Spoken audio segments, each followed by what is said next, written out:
Welcome back, gang. It's Deltia from Deltiasgaming.com, here to do a dungeon diving episode with me soloing City of Ash 2 with the Valkyn Skoria fight at the end, hard mode.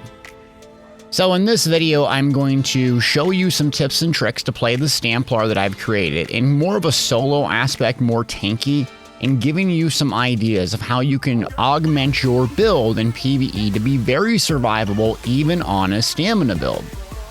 So you're going to want to watch this video if you want to see how this actually performs and make the best out of the solo Stamplar.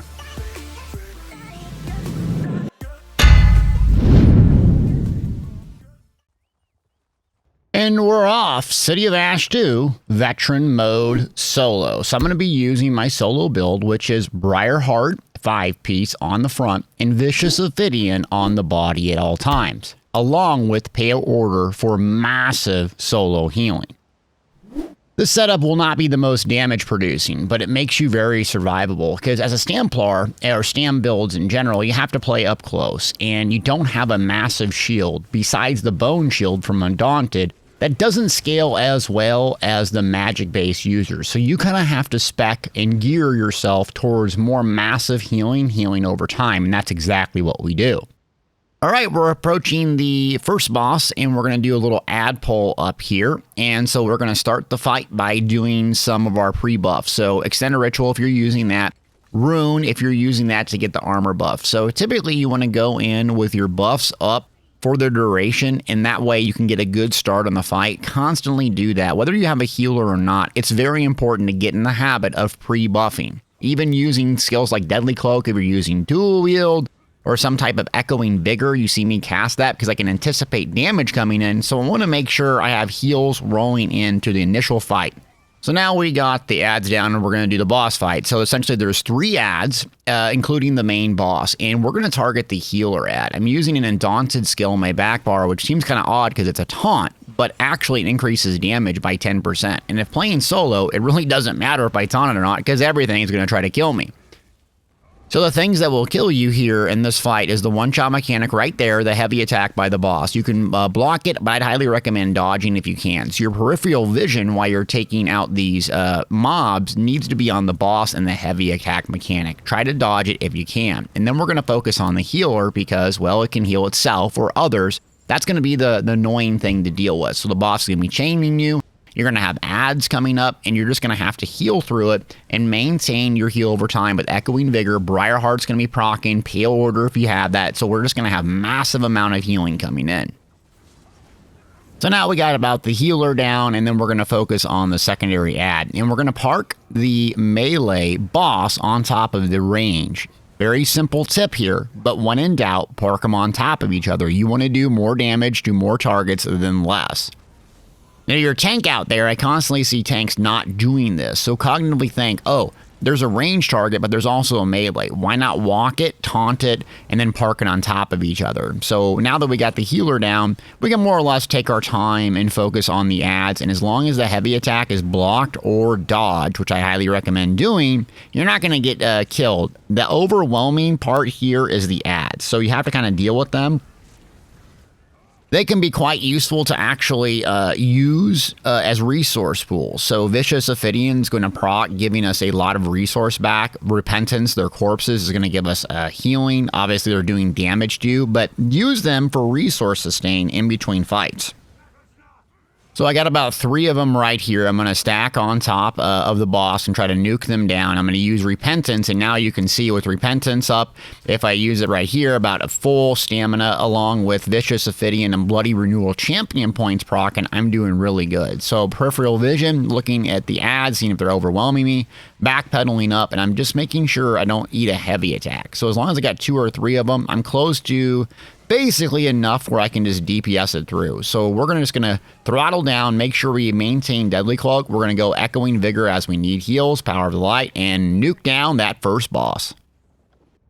And now we're moving on, and so I'm going to change some skills. I'm going to go Razor Caltrops instead of that Taunt. And something you're going to need to get out of this video is you're constantly changing skills and or gear in these dungeons and or trials. So it's not just a solo context, but endgame, you're really going to constantly swap out skills for AoE, single target fight. You need some more survivability. Your healer's maybe not doing so well, or your tank's in trouble.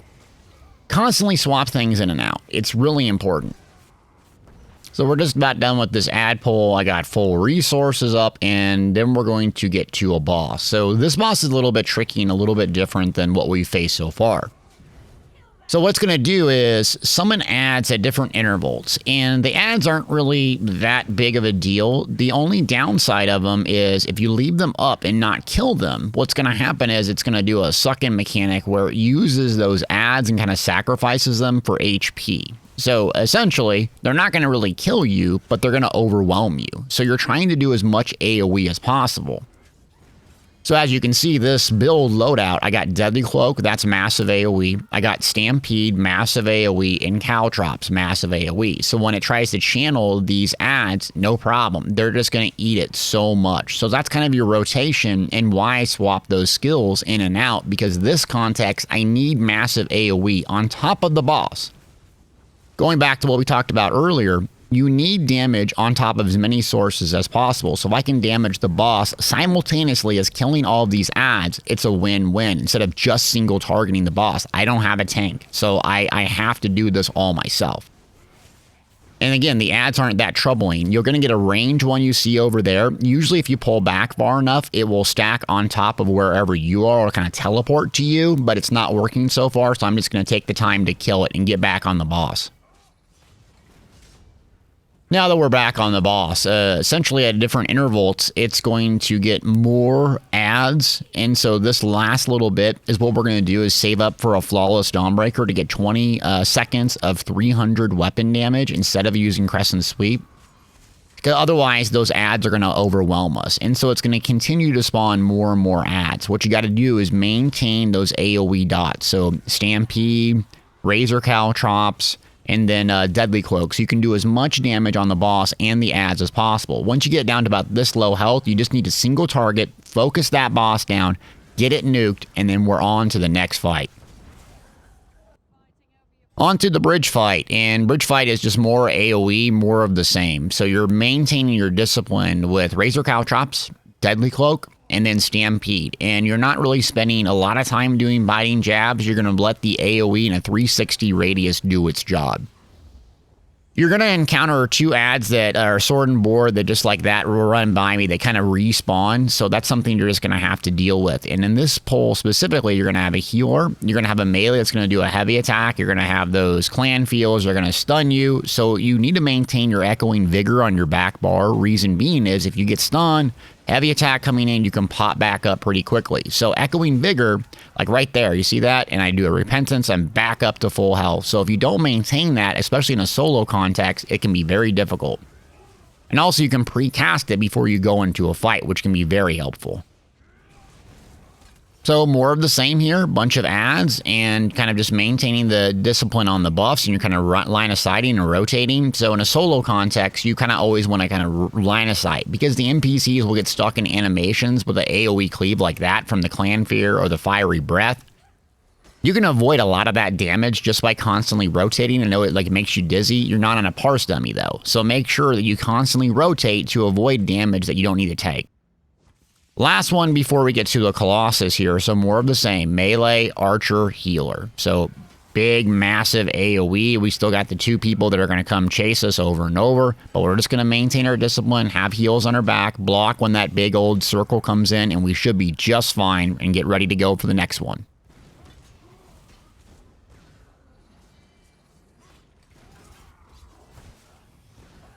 Next up is the Bone Colossus here, and so I didn't have time to switch a skill, but this actually can kill you and one-shot you depending on your mitigation, your champion points, and so forth. It'll shoot a little orb out, so you're going to kind of see me dodge roll a bunch right there. That orb, if it does hit you and you take damage from other targets, it can actually one-shot you depending on, again, all those different factors. So I'm going to do a little bit of roly-polies here. Like right there, that massive AoE cleave. And you can see me constantly rotating because like right there, that cleave, you can avoid it by just simply rotating clockwise, counterclockwise, or whatever you want. And doing dodges sporadically while rotating will avoid that one-shot mechanic and allow you just to nuke it down and getting ready for a big boss fight that's a bit tough. So speaking of which, I'm going to slot a different skill. So I don't need essentially a massive rune, or a little rune, I should say, that's going to be stationary. I need mobility, and I need to use a lot of my magic for survivability. So Living Dark is my go-to here. Living Dark, people think is basically a Magpar skill, and it's very good on a Magpar, or if you're stacking max health, which I'm not on this character, but it's a way that I can dump my magic for survivability and not have to use my stamina. So that's kind of why I use it along with Extended Ritual if I really need a lot of survivability. So here we go. We got ad control, we got stompies, we got a lot going on. So I'm going to use a potion here, and the ads are overwhelming me. So I'm not going to really worry about the boss right now, and I got to take care of the range. Again, the melee is going to come to me. So we're going to have to use a lot of the mechanics we talked about to survive this one. All right, so we're doing our best to get ad control down here. There's going to be a bunch of them. So we're going to have to maintain our Living Dark, Echoing Vigor, Razor Caltrops, Deadly, Cloak, all these different things, and really focus on the range because the melee is not going to be that troublesome. They're just going to come towards you. And then the stomp mechanic with the big circles on the ground, that's kind of what you're trying to avoid. So we can avoid that for a few seconds, hold block, and we get the ads down. I do a fully charge heavy because I'm just about out of stamina, and now I'm just about out of magicka too. So I'm looking at my resource bars while I'm doing this, and I'm thinking to myself, I need a tripod, not a weapon damage pot. Yes, I'm going to lose damage doing this, but it's better than a death. So I want to make sure I use my magicka pool for survivability while using my stamina pool just to throttle down on damage. So I did make a change there and slotted a different potion mid-fight, because I do not want to die during this. And we're just going to keep doing more of the same. Kind of control the ads, avoid the stompy damage, and see if we can get to the next phase. Now I'm starting to look at the top bar and see how much HP this mob has. I think they get a shield when they're doing the stompy phase, so the actual HP is a little bit deceptive to what they really have and how tough they really are. So as long as I don't have 5, 6, 7, I'm going to throttle down on the boss. And now I'm at enough HP. As long as I maintain Living Dark and Echoing Vigor, I probably can kill it without focusing the ads. And that's exactly what I'm due. Let's get it down. Now we're going to get to one of the harder bosses that I had trouble dealing with. So I make some changes here and I go to a bow on my back bar instead of Stampede. But I did a big mistake. I did not trade out my front bar ultimate Fighters Guild Dawnbreaker for Rend. That was a big problem. So Rend will give you 16 seconds of heal over time and will allow you to basically face tank this entire boss or the ad that comes later. Unfortunately, I didn't do that, so I'm going to really struggle with this fight. Another thing I didn't do is I left Remembrance on my bar. Why is that relative? Well, if you know anything about the mechanics of this fight, there aren't any ads. So that's really a dead skill that's not going to do anything for me on my back bar, and this is why I struggle with this fight specifically. So it's incredibly difficult on melee. You come in melee, you get slapped in the face, and you get stunned. Knocks you back, now we have fire things we have to deal with. So we're constantly using our stam pool to survive, along with trying to do damage with our stam pool. And Living Dark is going to be very, very good, but it only lasts 6 seconds, and it costs a ton of magic. Too Long Didn't Read version of this, we're going to have to use our brain to survive in this one. So this is the easy part, and Rend would be extremely useful because I could go in into the boss right here and just basically heal through all of this. It wouldn't be nearly as much damage, but it would allow you to just basically go crazy on the boss for about 16 seconds. So now it gets to an HP threshold where it's going to summon and add, and this is where it gets extremely difficult. So the ad you can actually kill, and I think I do, but it has a massive shield on it and does the spinny thing. Again, this is not melee friendly, but I've tried doing Rend before, and it works a lot better, but I didn't slot it. So I'm using the bow with Poison Injection. Another reason to use the bow in this context is the Hasty Retreat passive, which will give me some Major Expedition. So with Major Expedition, and especially if I sprint as an orc, I can't actually avoid it. But you can see here I'm in trouble. Both my magic is low, both my stamina is low. So I don't kind of know what to do. I'm slotting a tripod, then I fully charge because at least I can get some stamina back with a fully charged bow on my back bar. So that's kind of what I'm doing, walking through the thought process. I don't know what else to do. Fully charge heavy attack. So I survived that phase, but essentially it's more of the same. They get a big shield. I'm basically doing 0 damage to the boss, and Ren, as I said previously, would be very, very helpful. So I'm going to kind of fast forward here in a minute, but this is kind of what I do. I'm looking at my Magicka pool for Living Dark. I'm looking at my stamina pool. Do I need a fully charged heavy attack? Expert Evasion is going to be very helpful because it's going to give you a free dodge roll every once in a while. So I'm going to kind of fast forward here through most of these parts and just kind of show you I do end up getting this down. And you can do freaky wild things in Elder Scrolls Online with these mechanics if you just take your time, and that's really what I have to do here. So I almost get caught, Living Dark pops me up, I'm low on stamina, guess what? Fully charged heavy attack. There's going to be a phase where the ads are basically kind of stunned, so I'm just trying to do as much damage on top of the boss as I can. So I'm just going to rotate around and watching my resource pools. So as I get close and those little spinnies get done, I'm trying to take one of them out because that will give me a lot less pressure to deal with. And so we're just doing the slow, steady route here. It's kind of boring, but it's what it's going to get done with this fight. More of the same here. So I'm going to try to get one of the Atros chasing me down. And if I can get one of them down, then it's much more manageable. And the same thing here, since I don't have some of the other skills that would have been useful, I just need to get the Atro down, and when their bubble goes away during this kind of mechanic, I'm trying to focus it down and see if I can get it off the board, because then I'll actually be able to get damage on the boss instead of just kind of rolling around independently forever. So the bubble comes up on the air Atro, so I'm just going to try to survive, fully charge heavy attack, and then it goes down here, so I'm going to try to nuke it down real quick, and now I can get back on the boss and hopefully finish this fight.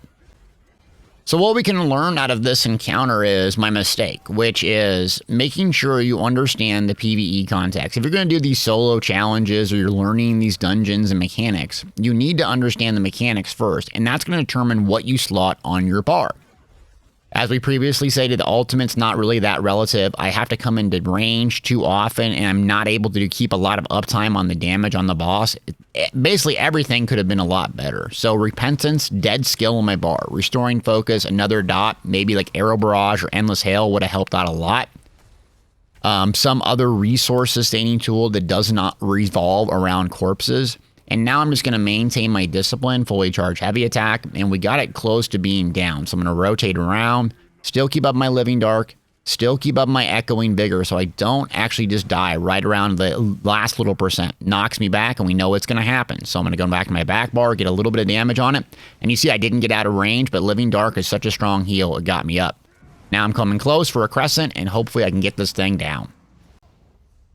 Thank the maker, we got that down. So a couple more trash packs here. I'm going to switch back to my back bar and charge it, get back a 2H with Stampede on so I can get some more AoE and get some more damage. And now we just got a bunch of trash packs. So here's one that's really troublesome for folks, and I just backpedal and jab it, and those big huge circles come. No problem, just going to backpedal, get them down, and that trash pack is easy. Now we got the 2 splits, and essentially doing this solo was basically half the time. It took me an hour to do this dungeon, so I skipped out some of the stuff, but this is one of the final bosses here, and it summons Storm Atronach. So again, another mechanic that we can learn from this is the bashing. You can see right here, this is going to be bash heavy, and this time I'm slotting Ren, so you can see just how powerful the healing is. But even as a DPS, and especially as a melee DPS, you're going to have a lot of opportunities to bash, and don't always rely on your tank to do it. Just like you, they have a lot of other priorities that they'll be getting to, so they might not catch it.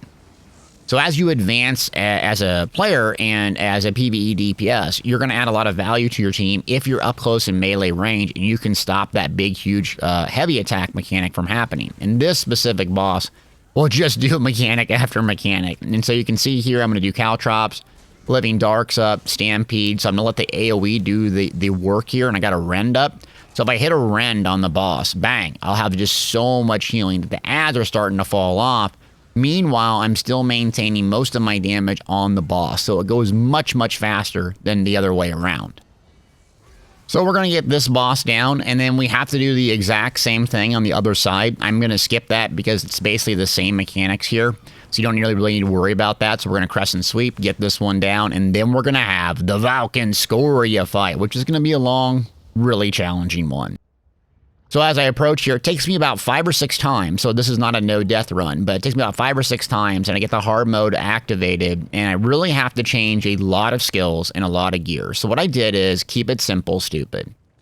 I put Rending Blood Craze instead of Rending Slash, and I put Blinding Flare on both bars. Reason being is, Blinding Flare is going to give you major protection at all times, along with changing to Slippery passive. Slippery is going to give you a free CC break. And those two things were very, very helpful. The troubling thing with this boss is it's just an absolute nightmare on your resources because it just constantly does stuns, heavy attacks like this. And so what I'm trying to do is use a combination of Expert Evasion along with the Slippery passive. So one of the stuns cannot be avoided. It's basically a Fossilize, throws rocks at you. So that Slippery passive will give you a free CC break. So this is kind of just a heal, sustain check, and that's why you have to keep your bar very, very simple. If you don't know that support skill, Blinding Flare will give you major protection at all times, and there's the stun that I was talking about. So Slippery will give you a free break free on that. So I put Blinding Flare on both bars for 10% damage reduction. I don't have time to do a lot of fancy dots and rotations, so anything on my bar that can passively help me and be more tanky is going to be useful. So now we get to this shield mechanic, and essentially they'll summon 3 ads, and they'll keep summoning the ads. So you don't need to go kill the ads. You can just focus the boss, get through that shield, and the ads will stop spawning. So we're going to use some of the tricks we used previously, which is stacking melee on top of the range, so I can kill them both simultaneously. We're going to get stunned. Now we're taking tons of damage, so we're going to use our magic pool for survival. We're going to use the dot from Blood Craze as another survivability mechanism. And we're going to pull the boss on top of the other character here. And we only have a couple platforms, so it's going to go quick. And then we're going to be like, what do you do after here? Then you're going to go to the starter area. So as a stam build, you don't have a shield you can just pop and basically be invulnerable. You're going to have to do it through mechanics and using heals over time, line of sight, and using your magic pool for survivability. And that's why the Templar shines, is you have really good survivability outside of stamina builds, stamina skills that use stamina as your main damage tool. And here we go. We're on the other platform, and the exact same thing is going to come. I miss a dodge there, and it's just a lot to deal with. So they're going to put that pool down, and here comes the stun. That's the hand in the air. You can kind of recognize that. So the Slippery passive is going to come in handy. Then we're going to dodge here, but I didn't. Reason being is I used Ren, which does have a channel, a cast time, so I got caught in that animation. I'm lucky I didn't die. Once it places the fire pool down, you kind of pull it back to the edge of the other side, holding block here. So that way you avoid most of the fire damage, and I have so much healing that's not going to be an issue. Believe it or not, this is the easy part of this fight. The rest of it gets very, very challenging, so single targeting the boss. Getting it down as much as I can, so we're in the 50 percentile. Now we have to go back to the platform. This is going to be challenging. So the remainder of the fight, you're going to have to stay here. So I'm using tripods, and what you're trying to do is kind of go to the edge of the map here on this walkway and avoid the mechanics. And when they put the fist on the ground, Valkyn Skoria does that. What that's going to do is create just a bunch of lava, and you also have other lava effects. So you're waiting for this mechanic here, and then you kind of run to the opposite side of it. I'm going to dodge here. And then that's how you can avoid some of the DPS and some of the damage. The rest of it, you're not going to be able to avoid. So you have to basically constantly dodge. There's going to be times when you break free, like this, which the Slippery passive can help. So if you don't have any stamina, you're dead. The trick is to save up your ultimate to use a Rend and get 16 seconds of basically God mode healing. So when Rend is healing you, basically if you're out of stamina, you can fully charge heavy attack just a bunch of times as long as you're not eating a heavy attack of your own or you're not stunned. And that's kind of how you get your resources back, as you can see there. The fully charged heavy mechanic is a way to get your resources back that does not include ads or anything else. So I hit a Rend here. I'm going to pull back, and I'm trying to get as much damage as I can. So I'm looking at both my magic pool and my stamina pool and running evaluations inside. So going, okay, now I need a Living Dark to survive because I got plenty of magicka. Okay, now I got plenty of stamina, so I'm going to hit a Blood Craze, get some heals over time, and do a fully charged heavy attack. Okay, now I got stunned, and now I'm a little bit in trouble on my stamina. I'm looking at my potion, looking at my ultimate. When's a rend up? When can I reliably get 16 seconds of massive healing? Looking at what the number is and the percentage. Blocking here, and then you're in your peripheral vision, you're kind of looking for the boss. This is a lot to do, a lot going on here. So you have to know what's really going to kill you, which is the heavy attacks, the stuns, the break freeze, and the throws in the air. So that's what's going to kill me. Now I'm a little bit low on stamina. Rinse and repeat here. I got a rend up, thankfully, so I popped that right there with the channel. And now I got tons of healing, puts the hand in the ground. And so same thing. Power of the Light, Blood Craze, and then biting jabs when I can, along with Stampede. Stampede's going to be a fantastic dot. So I'm going to dodge here. And then again, run the calculation, or you can look at your buffs for expert evasion if you have that champion point. Slippery proc saves me a CC break, and that's how I'm managing my resources without running out. Rotating back, I'm going to hold block here. Living Dark, I got plenty of magic, so I'm waiting for that 6 seconds to elapse. Blood Craze, a little bit of heal over time. So I got so much healing coming in that as long as I don't get stunned, I'm not going to die. I got Blood Craze, Briarheart, Pale Order, Living Dark. There's nothing to Repentance, but I'm very, very survivable, especially with that major protection on both bars. I'm not going to get caught slipping. It's just maintaining my discipline and watching my resources at this point. So we're looking a little bit low on stamina, so I'm going to pop Living Dark to try to survive, putting my Restoring Focus down, which is also going to heal me as well. Now I'm really close on Execute, and we're just about to kill this thing. So again, I'm looking at my potion. It's potion's up, so I break free. Looking at my potion, when do I use it? Bang. Now I'm up to full resources on my Magicka. So I'm going to use Living Dark here, holding block, trying to load it up on as much damage over time and let that run its course. Do a biting jab, and we're close to a crescent and a rend. Living Dark, that's going to keep me up. Stampede, here we go. Bang, got her down, just about. Just a few more. I don't want to screw this up and have to redo this. Bang, with a Stampede. So hopefully you learned something out of this video. I'm not a perfect player, but what I've learned is the context matters. And as you learn these PvE mechanics, you can flex in skill and gear options and allow you to do crazy powerful things. So thank you for watching. Hope you got something out of this. And if you like this, comment, like, and subscribe, and we'll do more.